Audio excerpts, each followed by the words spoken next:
નમસ્તે વિદ્યાર્થી મિત્રો, આજે આપણે ધોરણ 7 વિષય સંસ્કૃતનો અભ્યાસ કરીશું.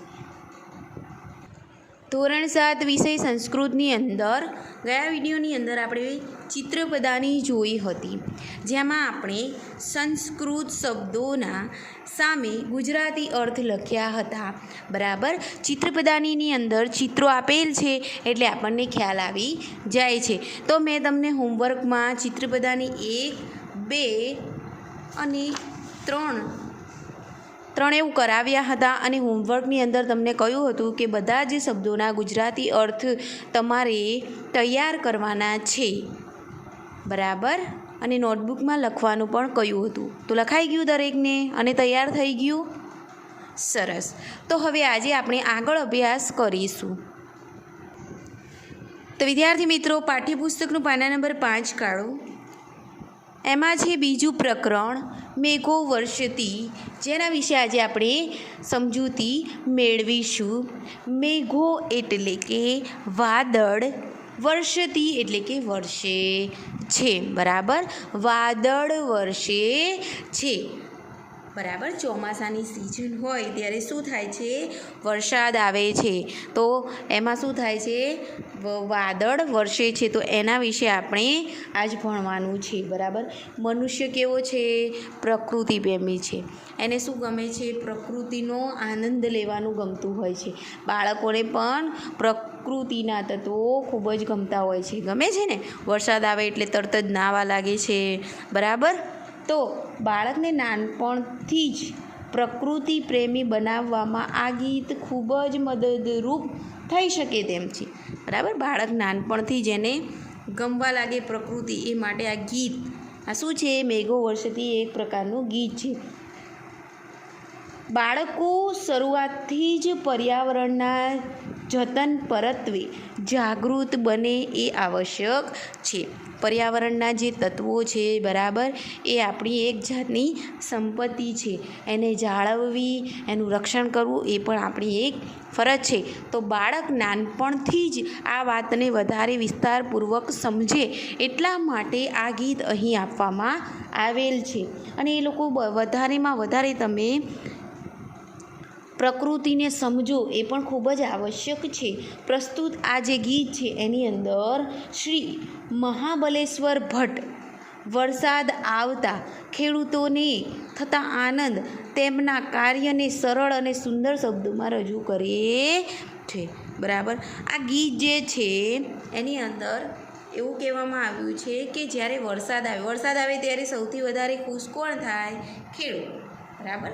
કારણ કે ખેડૂતને તેની ખેતીમાં વરસાદ દ્વારા જે સિંચન થાય છે એથી એને ખૂબ જ ફાયદો થતો હોય છે. તો સૌથી વધારે ખેડૂત ખુશ થાય છે અને એની ખુશીને આ મેઘો વર્ષતી ગીત દ્વારા અહીં કવિએ રજૂ કરી છે.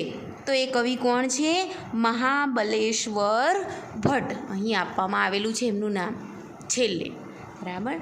તો હવે ચિત્રમાં આપણે ચિત્ર ધ્યાનથી જુઓ. પહેલાં તો સરસ મજાનું ઝાડ આપેલ છે, વાદળ ગરજી રહ્યા છે, વરસાદ ખૂબ જ પડી રહ્યો છે. અહીં ખેડૂત એનું હળ ચલાવી રહ્યો છે. બરાબર. અને ખૂબ જ ખુશ છે. બરાબર.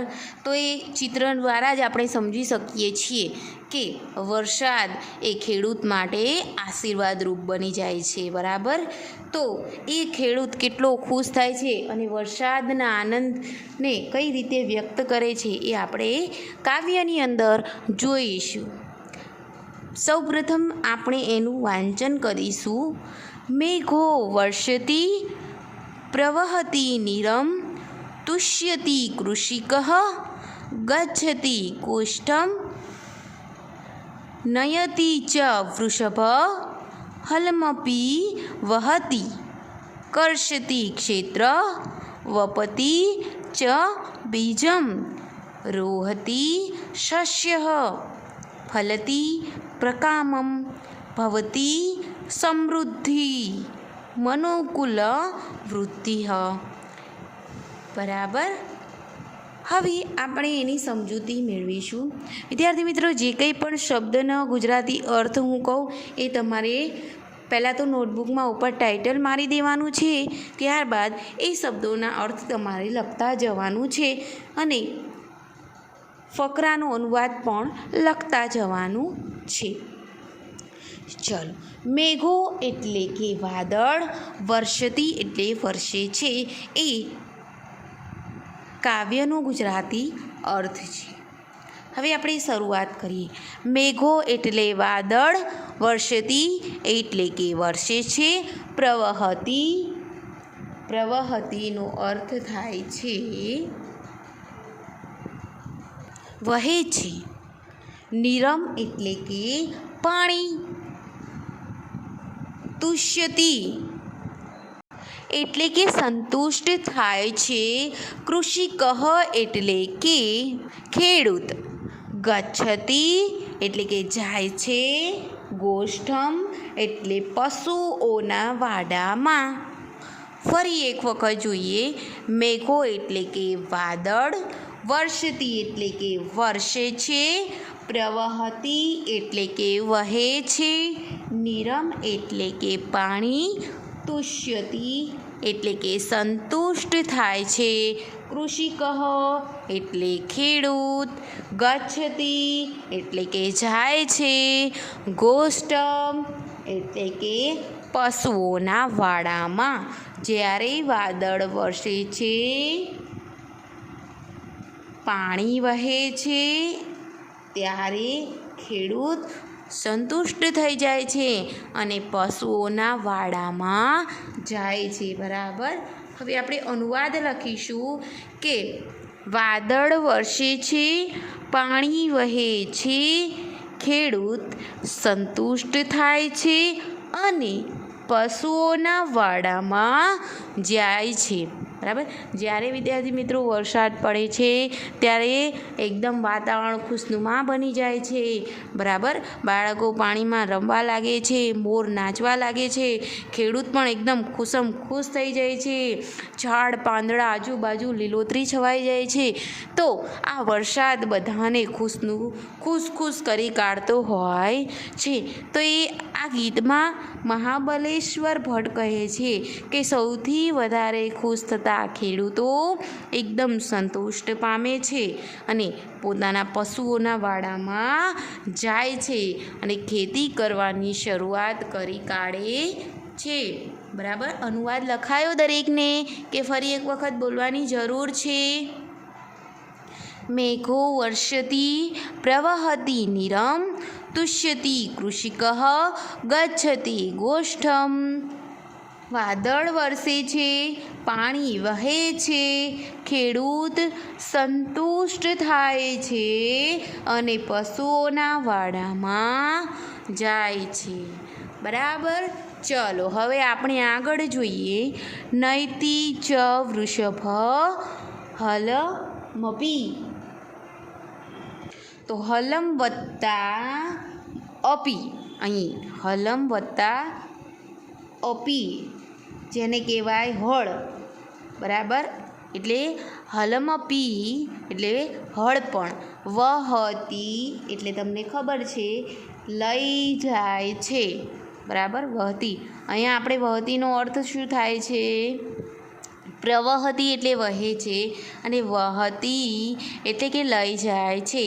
હલમપી કર્ષતિ ક્ષેત્ર, વપતી ચ બીજમ, રોહતી શસ્ય, ફલતી પ્રકામમ, ભવતી સમૃદ્ધિ, મનુકુલ વૃદ્ધિ. ચાલો. નયતી એટલે લખો, લઈ જાય છે. ચ એટલે અને, નયતી એટલે લઈ જાય છે,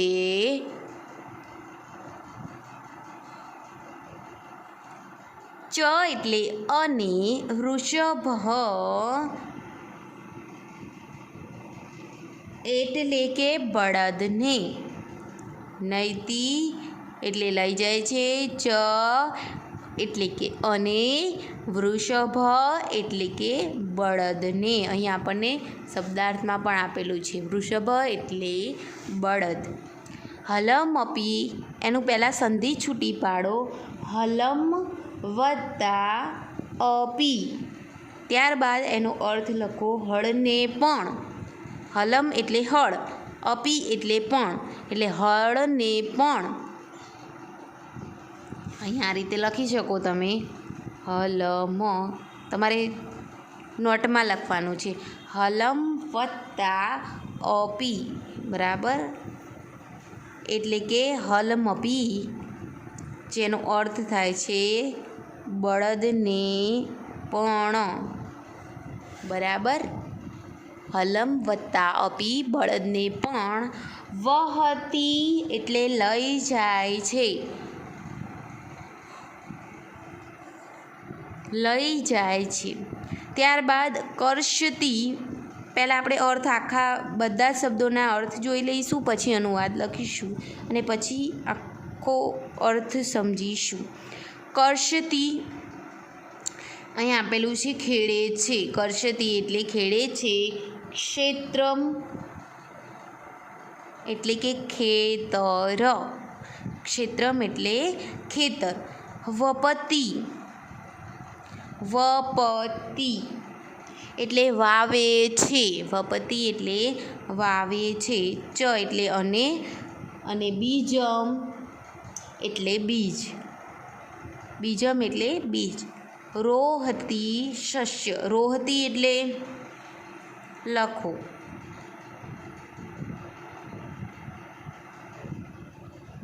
ઉગે છે. રોહતી એટલે ઉગે છે. શસ્ય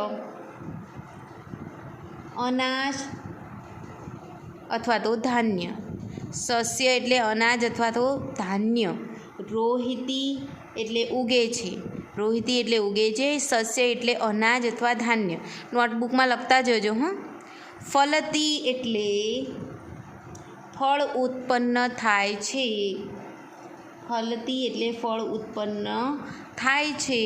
પ્રકામમ એટલે કે પુષ્કળ. પ્રકામમ એટલે કે પુષ્કળ. ઈચ્છા મુજબ. ફલતી એટલે ફળ ઉત્પન્ન થાય છે અને પ્રકામમ એટલે પુષ્કળ અથવા તો ઈચ્છા મુજબ, બંને એવું લખી કાઢો. ચાલો. ભવતી એટલે થાય છે. સમૃદ્ધિ એટલે સમૃદ્ધિ. ભવતી એટલે થાય છે અને સમૃદ્ધિ એટલે સમૃદ્ધિ. મનુકુલ વૃદ્ધિ એટલે મનુષ્યની વૃદ્ધિ. મનુકુલ વૃદ્ધિ એટલે મનુષ્યની વૃદ્ધિ અથવા તો વિકાસ, બરાબર. ચલો હવે અનુવાદ લખી લો. ખેડૂત પશુના વાડામાંથી બળદને લઈ જાય છે, હળને પણ લઈ જાય છે, ખેતર ખેડે છે અને બીજ વાવે છે. ખેડૂત પશુના વાડામાંથી બળદને લઈ જાય છે, હળને પણ લઈ જાય છે, ખેતર ખેડે છે અને બીજ વાવે છે, બરાબર. ત્યારબાદ નીચે આપણે જોઈએ એનો અનુવાદ જોઈએ.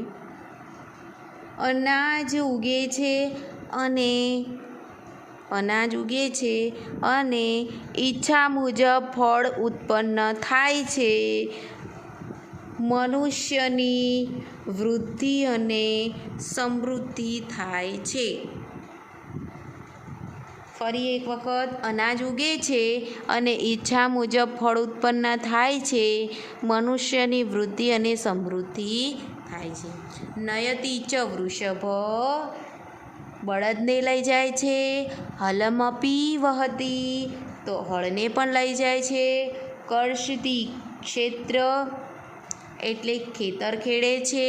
વપતી ચ બીજમ એટલે બીજ વાવે છે. રોહતી શસ્ય અનાજ ઉગે છે. ફલતી પ્રકામમ અને ઈચ્છા મુજબ ફળ ઉત્પન્ન થાય છે. તો ભવતી સમૃદ્ધિ, ભવતી સમૃદ્ધિ સમૃદ્ધિ થાય વધે છે.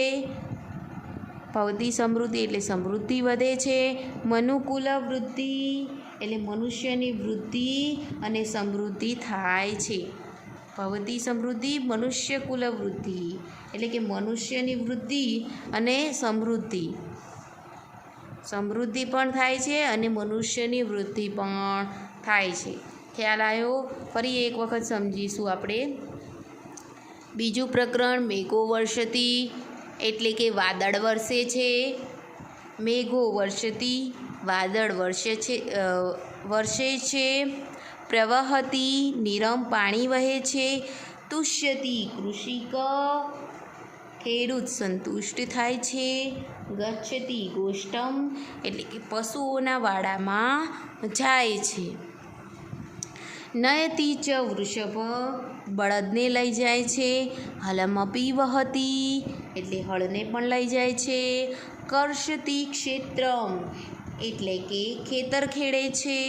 વપતી ચ બીજમ એટલે બીજ વાવે છે. રોહતી શસ્ય અનાજ ઉગે છે. ફલતી પ્રકામમ ઈચ્છા મુજબ ફળ ઉત્પન્ન થાય છે. ફલતી પ્રકામમ એટલે પુષ્કળ ઈચ્છા મુજબ એટલે પુષ્કળ ઈચ્છા મુજબ ફળ ઉત્પન્ન થાય છે. ભવતી સમૃદ્ધિ મનુકુલ વૃદ્ધિ મનુષ્યની વૃદ્ધિ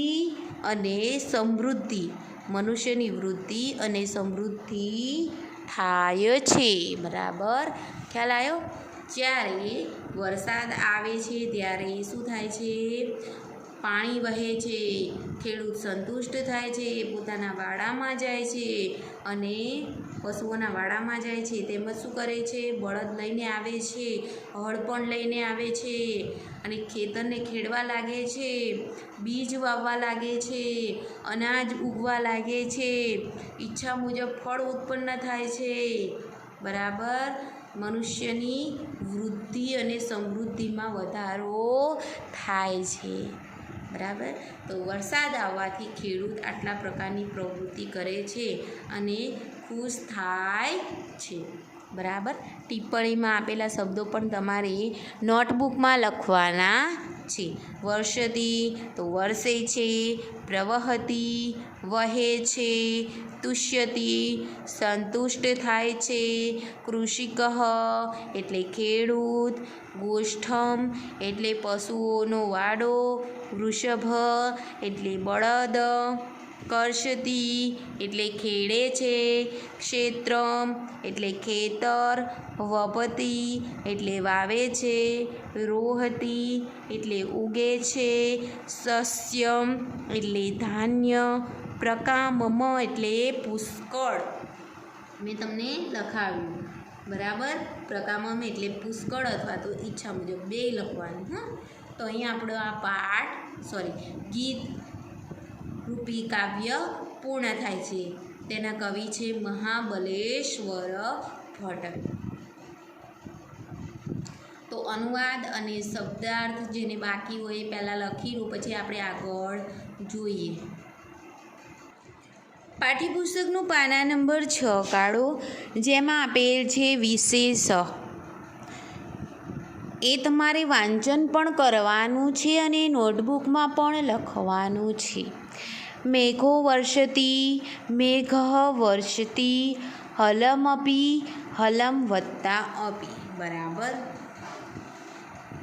તો એ સંધિ છૂટી પાડેલ છે, જેથી કરીને બંને શબ્દ જોડ્યા બાદ તેનો અર્થ લખેલ છે ગીતની અંદર, જેમાં અહીં આપણને બંને શબ્દ અલગ કરવામાં આવેલ છે, જેથી કરીને તમને વધારે ખ્યાલ આવે.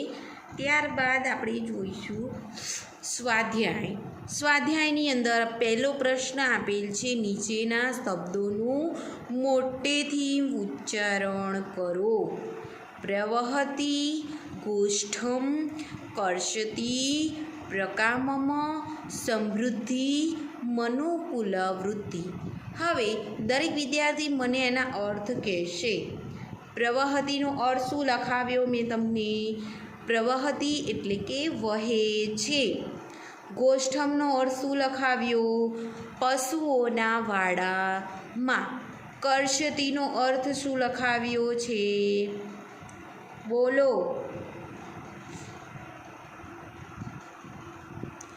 કર્ષતી એટલે ખેડે છે. પ્રકામમનો અર્થ શું લખાવ્યો? બોલો. પુષ્કળ, ઈચ્છા મુજબ બંને એવું લખાવેલા છે. સમૃદ્ધિ એટલે કે સમૃદ્ધિ. મનુકુલ વૃદ્ધિ એટલે મનુષ્યની કુળની વૃદ્ધિ, મનુષ્ય કુળની વૃદ્ધિ અથવા તો વિકાસ, બંને અર્થ લખી શકાય. બરાબર. તો પહેલો પ્રશ્ન જે છે એમાં જે શબ્દો આપેલા છે એ શબ્દો અને સામે ગુજરાતી અર્થ તમારી નોટબુકમાં પહેલા પ્રશ્નના જવાબમાં લખવાના. બીજો પ્રશ્ન છે, નીચેના પ્રશ્નોના જવાબ સંસ્કૃતમાં આપો. આ ખાસ ધ્યાન રાખજો, પરીક્ષામાં પણ જ્યારે તમને એવું કહેવામાં આવે કે નીચેના પ્રશ્નોના જવાબ સંસ્કૃતમાં આપો ત્યારે સંસ્કૃતમાં આપવાના. ગુજરાતીમાં આપો એવું કહ્યું હોય તો પ્રશ્ન ભલે સંસ્કૃતમાં હોય, જવાબ આપણે ગુજરાતીમાં લખીશું. અહીં આપણે સંસ્કૃતમાં જવાબ આપવાના છે. પહેલો પ્રશ્ન છે, મેઘો વર્ષતી તદા કી પ્રવહતી. પહેલાં તો તમે પ્રશ્નનું ગુજરાતી સમજો. વરસાદ વરસે છે, તદા એટલે ત્યારે, કી એટલે શું, પ્રવહતી એટલે વહે છે. જ્યારે વરસાદ વરસે છે ત્યારે શું વહે છે એ તો આપણે જોયું જ. બરાબર. કોણ કહેશે મને? હવે ગુજરાતીમાં પહેલાં કહો, પછી સંસ્કૃતમાં લખી.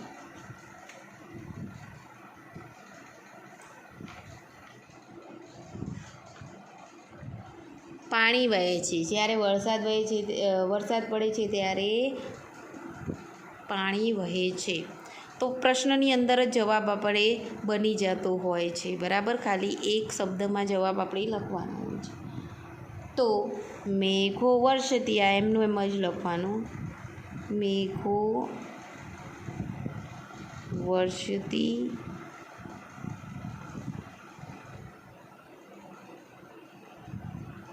તદા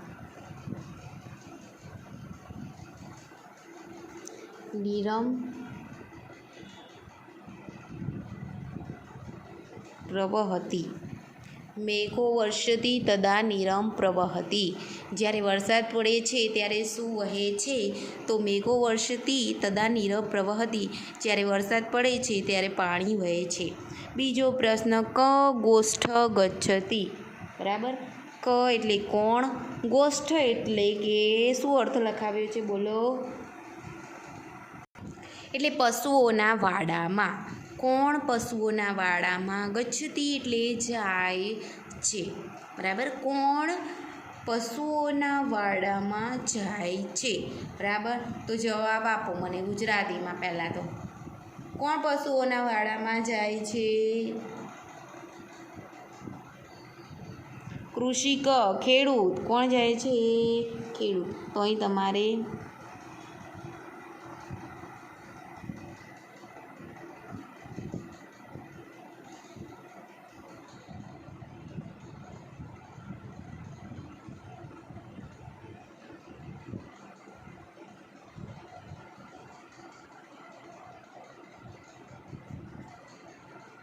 બરાબર એમ લખવાનું છે કે ક ગોષ્ઠ ગચ્છતી. કોણ પશુઓના વાડામાં જાય છે? તો કૃષિક ગોષ્ઠ ગચ્છતી. બરાબર. ખેડૂત પશુઓના વાડામાં જાય છે. કૃષિક કી વપતી. કૃષિક એટલે ખેડૂત, કી એટલે કે શું, વપતી એટલે વાવે છે. ખેડૂત શું વાવે છે? તો એ તમે શું લખશો? ખેડૂત બીજ વાવે છે. બરાબર. તો અહીં લખવાનું આપણે કૃષિક બીજ બીજમ. બરાબર. વપતી. કૃષિક બીજ વાવે છે. બરાબર. તમારે આ નોટબુકમાં પ્રશ્નોના જવાબ લખવાના છે. બરાબર. ચલો હવે ત્રીજો પ્રશ્ન જોઈએ. નીચેના જેવા ક્રિયા આધારિત શબ્દો કાવ્યમાંથી શોધી અહીં લખો. બરાબર. જ્યારે વરસાદ પડે છે ત્યારે પાણી વહે છે એટલે લખ્યું છે અહીં વર્ષતી તો પ્રવહતી. તો ક્રિયા આધારિત શબ્દો આપણે કાવ્યમાંથી શોધીને લખવાના છે.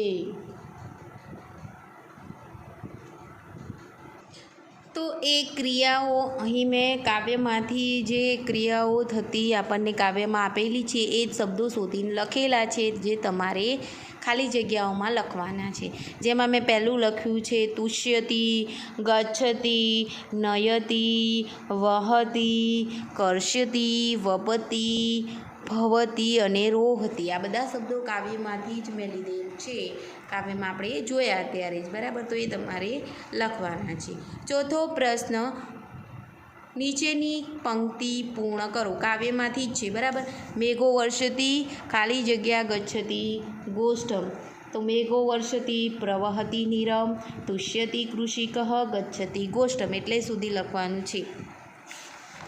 મેઘો વર્ષતી, મેઘો વર્ષતી, પ્રવહતી નીરમ, તુષ્યતી કૃષિ, ગચ્છતી ગોષ્ઠમ. આટલી સુધી તમારે કાવ્ય પંક્તિ લખવાની, બરાબર. ટીક કરી લેજો. ત્યારબાદ રોહતી શસ્ય મનુકૂલ વૃત્તિ. આ બીજી કાવ્ય પંક્તિમાં તમારે લખવાનું રહેશે. રોહતી શસ્ય અહીંથી લઈને મનુકૂલ વૃત્તિ સુધી લખવાનું છે. કાવ્ય પંક્તિ પૂર્ણ કરવાની છે, બરાબર. તો પાંચમો પ્રશ્ન, કાવ્યનું હાવભાવ તથા શુદ્ધ ઉચ્ચાર સાથે ગાન કરવાનું છે, બરાબર. જેને કરે તમારે હોમવર્કમાં ગાવાનું છે, બરાબર. વારંવાર તેને વાંચજો ને ગાજો, એટલે જેથી કરીને બધા શબ્દો તમને કંઠસ્થ થઈ જાય. છઠ્ઠો પ્રશ્ન છે, આ કાવ્યમાંથી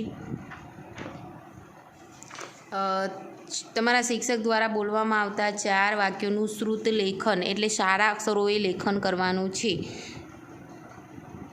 બરાબર. તો એ તમારે લખવાનું છે. જે હું બોલું છું એ પ્રમાણે તમારે લખવાનું રહેશે નોટબુકની અંદર. ચલો નોટબુક કાઢો અને હું જે વાક્યો લખાવું એ પહેલાં લખો. શ્રાવણ માસસ્ય પૂર્ણિમા રક્ષાબંધનેન સહ સંસ્કૃત દિવસ રૂપેણ અપી મન્યતે. હવે એનો ગુજરાતી અર્થ છે શ્રાવણ માસની પૂર્ણિમાને રક્ષાબંધનની સાથે સંસ્કૃત દિવસ રૂપે પણ ઉજવાય છે, બરાબર. બીજું શબ્દ લખી લો, બીજું વાક્ય, રામાયણમ તથા મહાભારતમ અસ્માકમ આર્ષમહાકાવ્યરૂપેણ પ્રસિદ્ધે. એનો ગુજરાતી અર્થ છે રામાયણ તથા મહાભારત એ આપણા આદિ મહાકાવ્ય રૂપે પ્રસિદ્ધ છે, બરાબર. આ જાણવા જેવું છે. જે હું તમને લખાવી રહી છું એ તમારે લખવાનું છે અને એનો ગુજરાતી અર્થ લખતા જવાનું છે. પછી આગળ લખો, યુરોપ ખંડે સંસ્કૃત ભાષાયા અધ્યયનસ્ય પ્રારંભ વિલિયમ જોન્સન્સ મહોદય અકરોત. એનો અર્થ છે યુરોપ ખંડમાં સંસ્કૃત ભાષાના અધ્યયનનો પ્રારંભ વિલિયમ જોન્સે કર્યો હતો, બરાબર. તો આ ત્રણેય વાક્યો તમારે સારા અક્ષરોથી લખવાના છે, જે મેં તમને લખાવ્યા અને યાદ કરવા જેવું છે, બરાબર. ત્યારબાદ અહીંયા જ્ઞાતવ્યમાં એ લખાયેલા એ 3 વાક્યો જ હતા. જુઓ, શ્રાવણ માસસ્ય પૂર્ણિમા રક્ષાબંધનેન સ સંસ્કૃત દિવસ રૂપેણ અપી મન્યતે રામાયણમ તથા મહાભારતમ અસ્માકમ આર્ષ મહાકાવ્ય રૂપેણ પ્રસિદ્ધે યુરોપ ખંડે સંસ્કૃત ભાષાયા અધ્યયનસ્ય પ્રારંભે વિલિયમ જોન્સન્સ મહોદય અકરોત. જેના ગુજરાતી અર્થ મેં તમને લખાવ્યા. એ તમારે જ્ઞાતવ્યમાંથી લખવાના છે. ગુજરાતી અર્થ મેં લખાવી દીધા છે, બરાબર. અને કાવ્યમાંથી 4 વાક્યોનું શ્રુતલેખન કરવાનું છે, જેમાં તમે આ પહેલાં 4 વાક્યો છે એ જ લખી કાઢજો, બરાબર. જે તમારી કાવ્ય પંક્તિમાં આવી ગયેલ છે એ જ લખવાના છે, બરાબર. બીજું કંઈ કરવાનું રહેતું નથી. અહીંયા આપણે કાવ્યની સમજૂતી અને સ્વાધ્યાય પણ પૂર્ણ થઈ ગયેલ છે. હવે આગળના વિડીયોમાં આપણે ત્રીજા પ્રકરણથી શરૂઆત કરીશું. વિડીયો જોવા બદલ ખૂબ ખૂબ આભાર. અસ્તુ.